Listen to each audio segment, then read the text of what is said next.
sont nés sous le bruit des armes, ont grandi dans l'insécurité et sont devenus à leur tour les parents d'enfants qui n'ont jamais connu une paix véritable.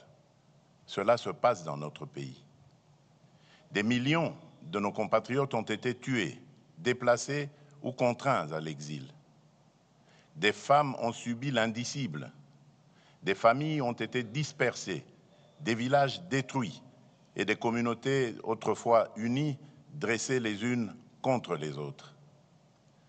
Des richesses qui auraient dû financer nos écoles, nos hôpitaux, nos routes et notre développement ont alimenté la guerre, la contrebande et la criminalité transnationale. J'ai décidé de convoquer le dialogue national pour la paix, la cohésion et la refondation de l'État. Ce dialogue est une initiative souveraine conçue par les Congolais et pour les Congolais, conduite sur le territoire national et orientée exclusivement vers les intérêts supérieurs de la nation.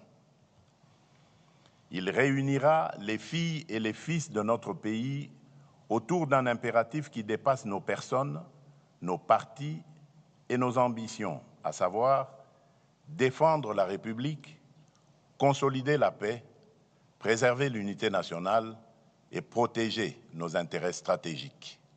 La cohésion nationale à laquelle nous aspirons ne commande ni l'effacement de nos divergences, ni la renonciation à la pluralité démocratique.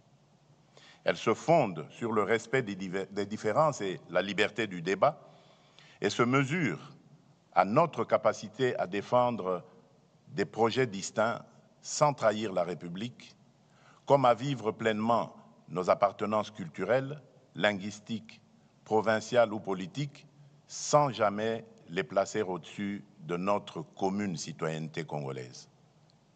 Car si la démocratie nous autorise à nous opposer, la patrie, elle, nous interdit de nous déchirer. Aucun mouvement armé ne pourra invoquer l'inclusivité pour imposer par la force ce qu'il n'a pas obtenu par les voies démocratiques.